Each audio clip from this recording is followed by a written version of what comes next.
তার শরীরের কিডনি সহ কয়েকটি অঙ্গ সচল থাকলেও তার মস্তিষ্ক কিন্তু কোনোভাবেই চলছিল না, যার কারণে অস্ত্রোপচারটি সম্ভব না হলেও খুব দ্রুত তাকে অস্ত্রোপচার করার প্রয়োজন ছিল এবং গতকাল সে অস্ত্রোপচার করা হয় পারিবারিক সম্মতিতে।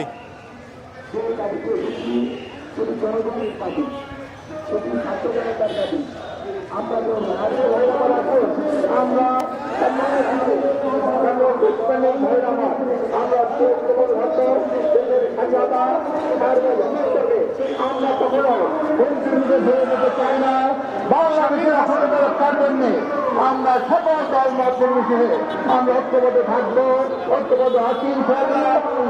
শক্তি আমাদেরকে কখনোই কেন আমাদের এই সংগ্রামের পর থেকে বিচ্ছেদ করার ব্যাপারে আরেকটি কথা বলতে চাই। ছেলে ভাইরা আমার, আপনারা আজ জানেন এই জাফরের কারণে আজকে বাংলাদেশের স্বাধীনতা আজকে উল্লঙ্ঘিত হয়েছিল। বাংলাদেশের নামে কিছু মির জাফর রয়েছে, যারা সাংঘাতিকভাবে দালাল, আধিপত্যবাদের দালাল। তাদের রাজনীতি হল সমিতি রাজনীতি, সন্ত্রাসের রাজনীতি, তেরোবাদের রাজনীতি।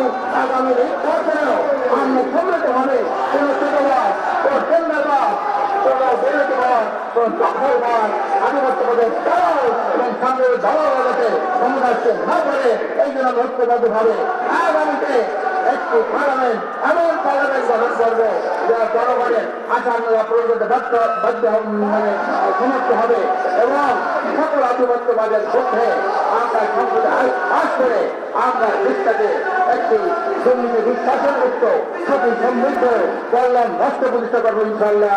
আমি আলহামদুলিল্লাহ আলমী।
Justice, justice. We want justice. We want justice. Justice, justice. We want justice. Illegal. Deliver. Legal. Deliver. Legal. Deliver. Legal. Deliver.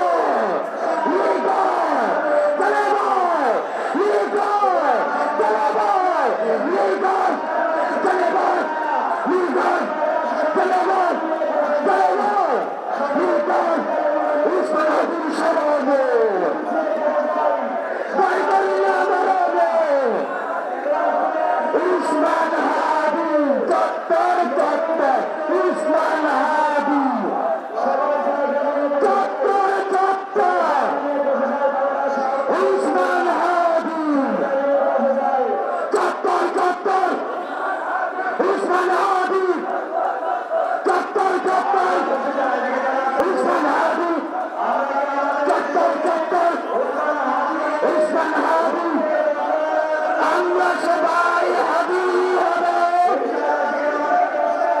যুগে যুগে লড়ে যাব, আমরা সবাই হাবি হব, যুগে যুগে লড়ে যাব, আমরা সবাই হাবি হব, যুগে যুগে লড়ে যাব, আমরা সবাই হাবি হব। Usman, Hadi, Usman, Usman, Usman, Hadi, Usman, Hadi, Usman, Hadi, Usman, Usman, Hadi, Gulam Naya Dadu, Gulam Naya Dadu, Dadu, Dadu.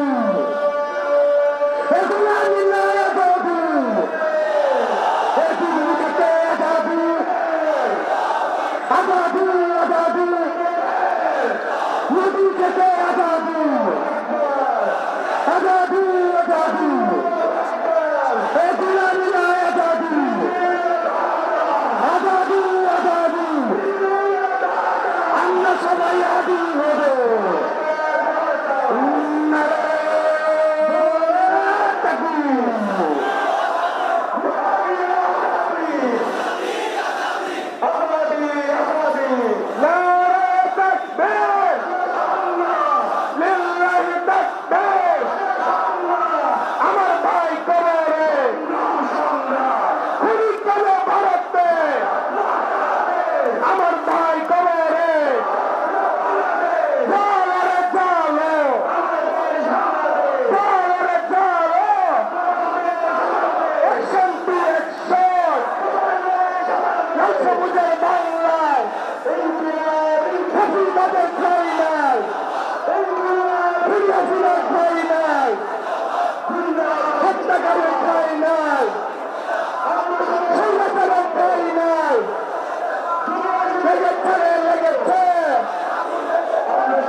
Election to election!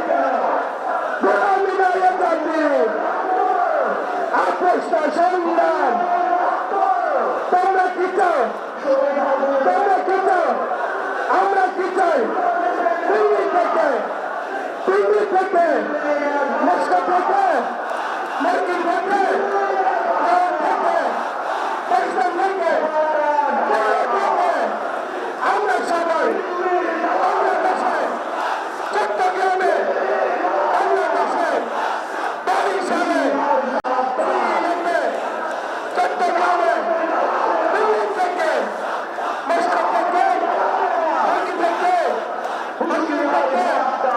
Iran থেকে,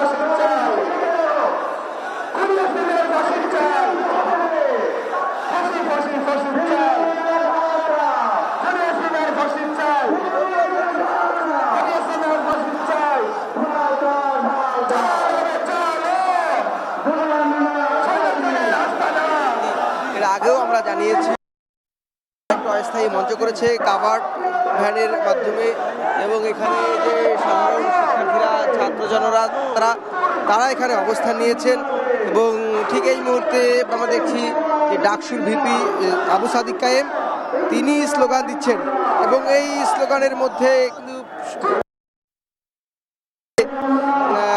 দিল্লির আধিপত্যবাদের যে বিরুদ্ধে সাধারণ ছাত্র জনতার যে অবস্থান সেটি বারবার তারা বলছিলেন এবং আমরা দেখছি যে যেহেতু আমরা ঠিক শাহবাগের একদম পরে আপনারা দেখতে পাচ্ছেন পিছন থেকে অর্থাৎ যেটি ডিপ্লোমা ইঞ্জিনিয়ারিং ইনস্টিটিউট অর্থাৎ ইঞ্জিনিয়ারিং ইনস্টিটিউট যেটা কাকরাইলে এবং এই রমনাটিতে সেখান থেকেও ছোট ছোট মিছিল এখানে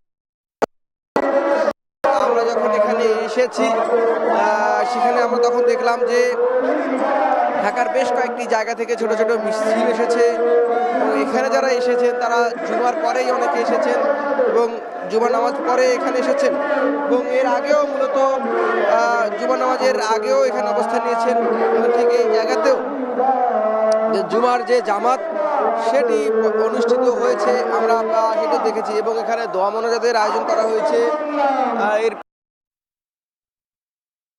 এবং গান কবিতা আবৃত্তি ঘটছে বাংলাদেশের জাতীয় পতাকা নিয়ে এখানে অনেকেই অভিবাদন জানাচ্ছেন এবং বিপ্লবী হাদিকে স্বাগত জানানোর জন্য অর্থাৎ যেহেতু বিপ্লব এই তারা বলছেন যে তারা নিজেরা হাদি এবং সেই স্লোগানও তারা দিচ্ছিলেন নিজেদের মতো করে নিজেকে হাদি দাবি করে এবং তারা হাদিকে বিপ্লবের একজন নায়ক বলছেন সেই জায়গা থেকে তারা আসলে হাদি যে বিপ্লবটি ধারণ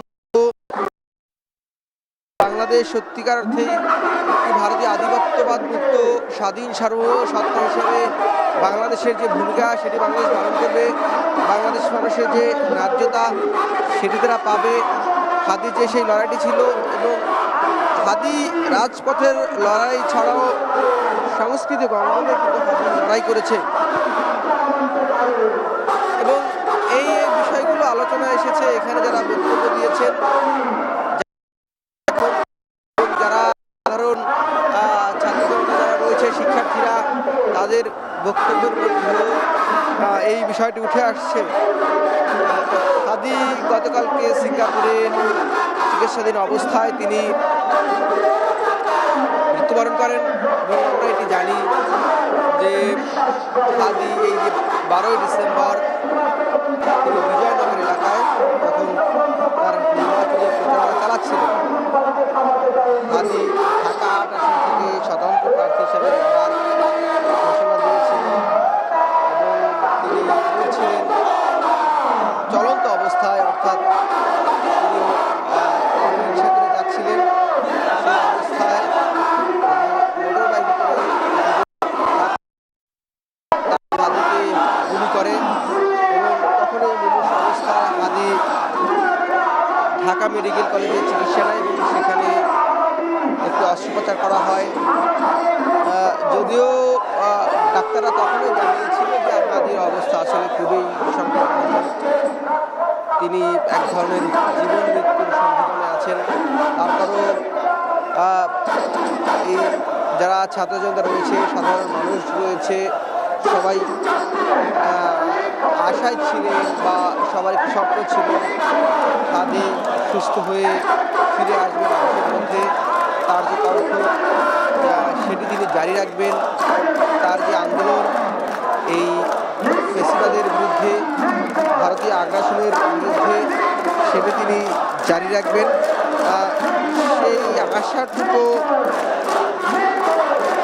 সাধারণ মানুষের যারা জুলাই আগস্টের বিপ্লবে অংশ নিয়েছেন সেই সব শিক্ষার্থীদের মধ্যে ছিল। কিন্তু আমরা এটা দেখলাম যে পরবর্তীতে হাদিকে আর একটু উন্নত চিকিৎসার জন্য রাজধানী রেভার কেয়ার হাসপাতালে স্থানান্তর করা হয় এবং চিকিৎসার পরে পরিবার এবং ডাক্তারদের পরামর্শে তাকে উন্নত চিকিৎসার জন্য এয়ার অ্যাম্বুলেন্সে সিঙ্গাপুর নিয়ে যাওয়া হয় এবং এই সিঙ্গাপুরে নিয়ে যাওয়ার পরে তিনি আসলে সেখানেও ডাক্তাররা এক দফায় অস্ত্রোপচার করেন এবং সবশেষ তিনি মৃত্যুর কোলে ঢলে পড়েন। এই মধ্যেও হাদি মূলত 7 দিন তিনি মৃত্যুর সঙ্গে প্রাঞ্জল রয়েছেন। 7 দিন ধরে দেশের মানুষ তার অপেক্ষায় ছিলেন এবং বিভিন্ন রাজনৈতিক দলের নেতারা সরকারের পক্ষ থেকে প্রধানের পক্ষ থেকে দোয়া চাওয়া হয়েছে। বিভিন্ন বিশিষ্ট ব্যক্তি কামনায় দোয়া চলছে।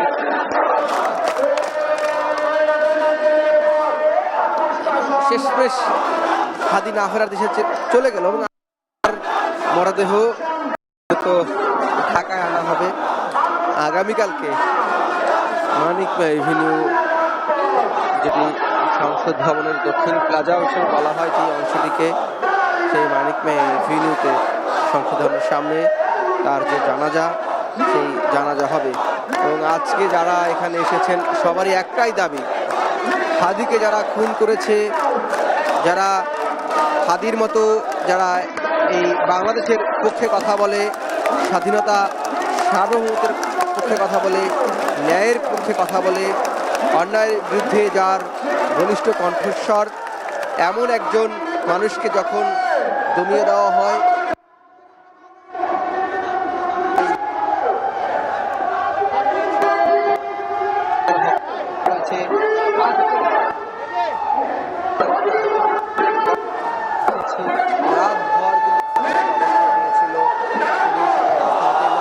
সারা দেশে কিন্তু শিক্ষার্থীরা রাজপথে নেমে পড়েছিল। সবার মধ্যেই এই বিষয়টি ছিল যে হাদিকে হত্যার, হাদির যে চেতনা, হাদি যেই বিপ্লবকে ধারণ করে, দেশকে ধারণ করে, স্বাধীনতা সার্বভৌমত্বকে ধারণ করে, সেটিকে আসলে দমিয়ে দেওয়া যাবে না। হাদির বিপ্লবের স্ফুলিঙ্গ এই যে শিক্ষার্থীরা, তরুণ, যুবক, সব শ্রেণীর মানুষ এখানে এসেছে আমরা দেখছি। তারা বলছেন যে সেই স্ফুলিঙ্গ তাদের মধ্যেও রয়েছে, সেই স্ফুলিঙ্গের বারুদ, দেশপ্রেমের বারুদ তারাও আসলে জ্বালবেন।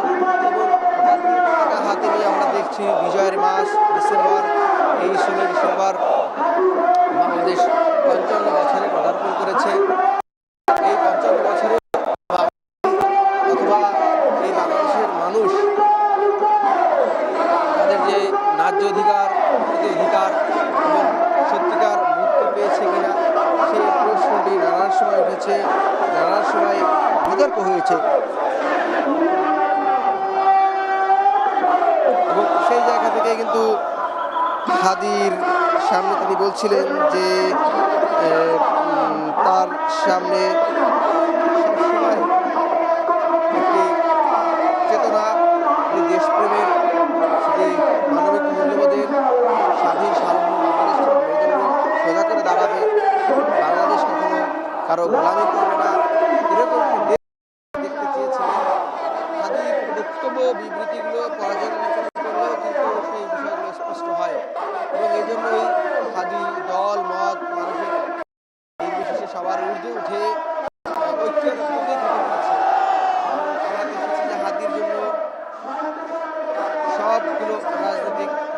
অংশ নিয়েছেন। আমরা দেখছি যে ডাকসু ভিপি সাদিক কাইম কথা বলছে, আমরা একটু তার কথা শোনানোর চেষ্টা করব।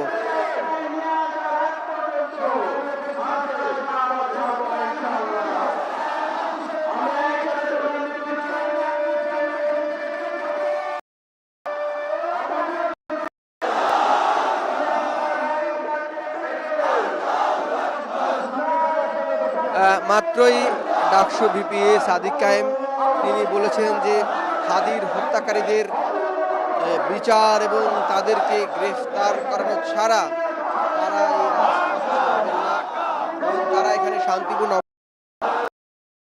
নিয়েছেন। তারা একটি বিষয় সতর্ক করেছেন যে এই যে ছাত্র জনতার স্বতঃস্ফূর্ত অংশগ্রহণ, তাদের শান্তি সেখানে অংশ নিয়ে সেখানে নাশকতাকারীরা বা যারা দুর্বৃত্ত রয়েছে, ফেসিবাদী শক্তিগুলো রয়েছে, তারা এর মধ্যে আন্দোলনকে এক ধরনের স্যাবোটেজ অর্থাৎ এই আন্দোলনকে ভিন্ন খাতে প্রবাহিত করার জন্য নানা ধরনের অপকর্ম করতে পারে, সেটি নিয়েও সবাইকে সাবধান হতে বলেছেন।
এখানে ছাত্র জনতার যে স্বতঃস্ফূর্ত অংশগ্রহণ সেটি তারা নিয়েছেন এবং কিছুক্ষণ আগেই ডাকসু ভিপি সাদিক কাইম তিনি ঘোষণা দিচ্ছিলেন সবাই যেন শান্তিপূর্ণভাবে অবস্থান করে, কোনো ধরনের বিশৃঙ্খলা না করে। এবং যেটি বলছিলাম যে এখানে এই সুষ্ঠু শান্তি শৃঙ্খলা আন্দোলনকে ভিন্ন খাতে প্রবাহিত করার জন্য অনেকেই সুযোগ দিতে পারে, সেটি নিয়ে তারা সতর্ক করেছেন এবং সবাইকে শান্ত থাকার আহ্বান জানিয়েছেন, সবাইকে সচেতন থাকার আহ্বান জানিয়েছেন। কোনো ধরনের উস্কানিতে বা কোনো ধরনের ফাঁদে যাতে পা না দেয়, সেই ফাঁদে পা না দেওয়ার জন্য আহ্বান জানিয়েছেন। এবং এখানে দেখছি যে সাদিক কাইম স্লোগান দিচ্ছেন, আমরা একটু স্লোগান শোনানোর চেষ্টা করবো, আসলে তারা কী ধরনের স্লোগান দিচ্ছেন সেটি একটু শোনানোর চেষ্টা করবো।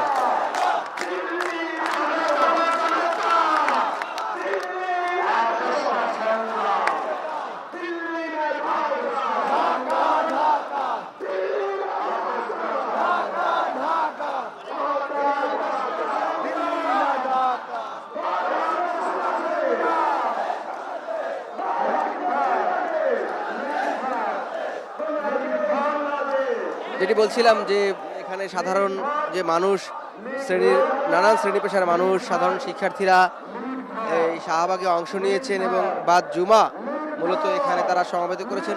যদিও গতকালকেই যখন হাদির এই মৃত্যুর সংবাদটি ছড়িয়ে পড়ে তখন এই সাধারণ শিক্ষার্থীরা এখানে অংশ নেন এবং এই পুরো শাহবাগেই তারা দখলে নেন। শাহবাগে অবস্থান নিয়ে যতক্ষণ পর্যন্ত এই খুনির অর্থাৎ হাদিকে যারা খুন করেছে তাদের বিচার নিশ্চিত না হবে ততক্ষণ পর্যন্ত তারা এখানে অবস্থানের ঘোষণা দিয়েছেন। কিছুক্ষণ আগেও এই যে ডাকসুর ভিপি সাদিক কায়েম সেই ঘোষণাটি দেন।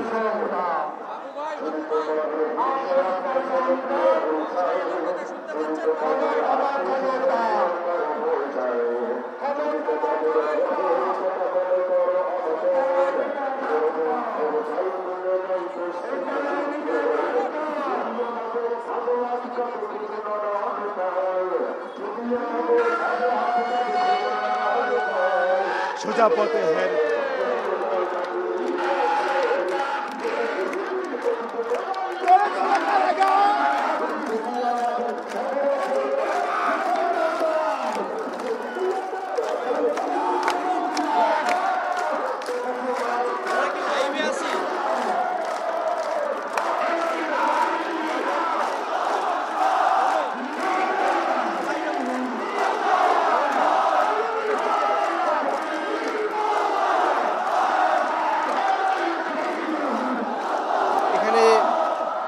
দেখছি যে নানা ধরনের স্লোগান দেওয়া হচ্ছে, গান কবিতা আবৃত্তি করা হচ্ছে, গান হচ্ছে, দিল্লির বিরুদ্ধে স্লোগান দেওয়া হচ্ছে, দিল্লির আধিপত্যবাদের বিরুদ্ধে স্লোগান দেওয়া হচ্ছে।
আমরা দেখছিলাম যে এখানে যে সাংস্কৃতিক পরিবেশনা সেটি হচ্ছে এবং এখানে সবাই উজ্জীবিত।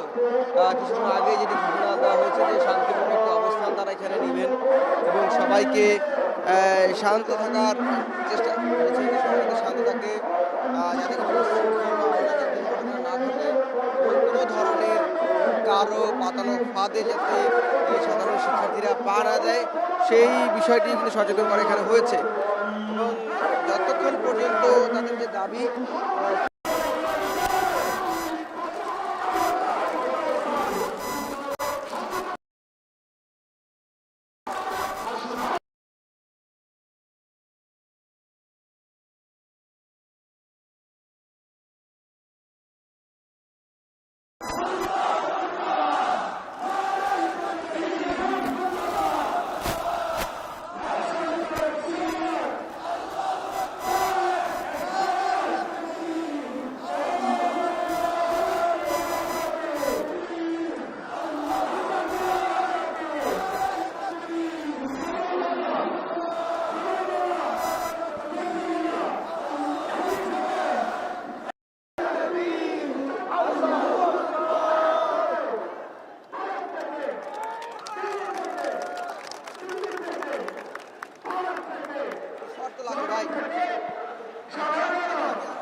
ভাই কই ঢুকতাছে এনে কি ঢোকা যাইতাছে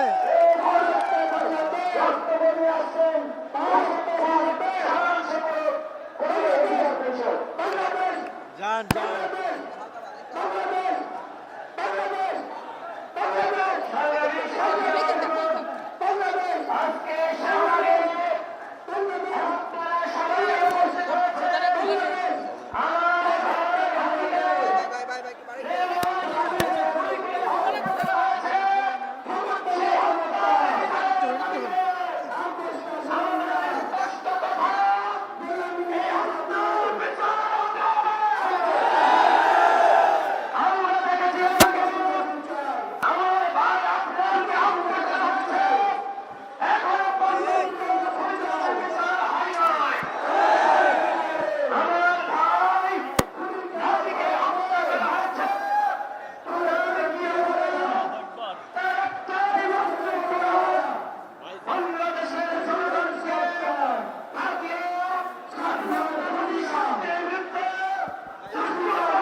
বিশেষ পরিস্থিতিতে আমরা এখানে এসে উপনীত হয়েছি। শহীদ হাদি ভাইকে শাহাদাত করে যারা আমাদেরকে থামিয়ে দিতে চেয়েছিল তাদের কাছে আমরা স্পষ্ট বার্তা দিয়েছি, শহীদ করে হাদি ভাইয়ের আন্দোলন থামানো যাবে না। হাদি ভাই যে আন্দোলন শুরু করেছেন আধিপত্যবাদের বিরুদ্ধে, হাদি ভাই যে আন্দোলন করেছেন ফ্যাসিবাদের বিরুদ্ধে, সেই আন্দোলন চালিয়ে যাওয়ার দৃঢ় প্রতিজ্ঞা আমরা আজকে শাহবাগ থেকে ঘোষণা করছি। আমাদেরকে স্পষ্ট ভাষায় জানতে হবে, আমরা যখন স্লোগান দেই তখন সেই স্লোগানকে হৃদয়ে ধারণ করে স্লোগান দেই। যেমন হাদি ভাইয়ের বক্তব্য শুনেছি, হাদি ভাই যখন টিভি, টকশো, মিডিয়া, সংবাদ সম্মেলনে জনগণের সামনে এসে বক্তব্য দিতেন, তখন আমরা দেখেছি হাদি ভাই কি করে জনগণের ভাষায় বক্তব্য দিয়েছেন। সে কারণেই হাদি ভাইয়ের আজকে শাহাদাতের মধ্য দিয়ে সারা বাংলাদেশ প্রমাণ করেছে ফ্যাসিবাদী ও আধিপত্যবাদী শক্তির জায়গা বাংলাদেশে না। সরকারকে দাবি জানাই, অতি সত্বর হাদি ভাইয়ের খুনের সাথে জড়িত যে খুনি চক্র, আমরা মনে করি বাংলাদেশে সিভিল মিলিটারি ইন্টেলিজেন্সের মধ্যে এখনো ইন্ডিয়ান প্রক্সি কাজ করছে। সেই ইন্ডিয়ান প্রক্সিদেরকে খুঁজে বের করে গ্রেফতার করতে হবে। বাংলাদেশে ভারতীয় আধিপত্যবাদের কোনো জায়গা নাই। স্পষ্ট ভাষায় জানিয়ে দিতে হবে, এই বাংলাদেশ জুলাই আগস্ট গণঅভ্যুত্থান পরবর্তী সময়ে ভারতীয় দালালদের সামনে স্পষ্ট ভাষায় প্রকাশ করেছে, আমরা আমাদের মাথা নোয়াবো না ইনশাআল্লাহ। আমরা স্লোগান দেই, দিল্লি না ঢাকা, দিল্লি না ঢাকা, আপোষ না সংগ্রাম, দালালি না রাজপথ, গোলামি না আজাদি, গোলামি না আজাদি। এই দেশ আমার দেশ, আমার দেশ তোমার দেশ, এই দেশ আমার দেশ, বাংলাদেশ বাংলাদেশ, আমার দেশ তোমার দেশ, ভারত না বাংলাদেশ, ভারত না বাংলাদেশ। হাদি ভাইয়ের খুনিদেরকে অতি সত্বর গ্রেপ্তার করে দৃষ্টান্তমূলক শাস্তির মুখোমুখি করতে হবে। একই সাথে যারা হাদি ভাইয়ের খুনের জন্য বয়ান উৎপাদন করেছেন, মিডিয়া ইন্টেলিজেন্সের মধ্যে যারা ভারতীয় দালাল হিসেবে কাজ করেছেন, তাদের যারা দেশ বিরোধী চক্রান্তে লিপ্ত, তাদেরকে খুঁজে বের করে শাস্তির মুখোমুখি করতে হবে। সংগ্রামী জনতা, আমাদের এই আন্দোলন চলবে। কোনোভাবেই আমরা কোন প্রক্সি, কোন সাবটাজে, কোন সহিংসতার উস্কানিতে পা দেব না। বরং হাদি ভাই শত্রুর জন্য যে ইনসাফ নিশ্চিত করতে চেয়েছেন, আমাদের আন্দোলনের মধ্য দিয়ে আমরা ইনসাফ নিশ্চিত করব, নতুন বাংলাদেশ নির্মাণ করব। সে বাংলাদেশ হবে বাংলাদেশের সত্যিকারের জনগণের ক্ষমতায়নের, সত্যিকারের জনগণের মালিকানা। সংগ্রামী জনগণ, সংগ্রামী জনতা, বিপ্লবী সালাম জানাই, রাজপথে লড়াই জারি থাকবে। আজকে শহীদ হাদি ভাইয়ের আপনারা জানেন লাশ আনা হবে এয়ারপোর্ট থেকে কেন্দ্রীয় মসজিদ পর্যন্ত। আমরা আগামীকাল শনিবার বাদ জোহর হাদি ভাইয়ের জানাজা হবে। আপনারা সবাই রাজপথে আছেন তো ইনশাআল্লাহ? চলবে হাদি ভাইয়ের খুনিদের গ্রেফতার না হওয়া পর্যন্ত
দেব না।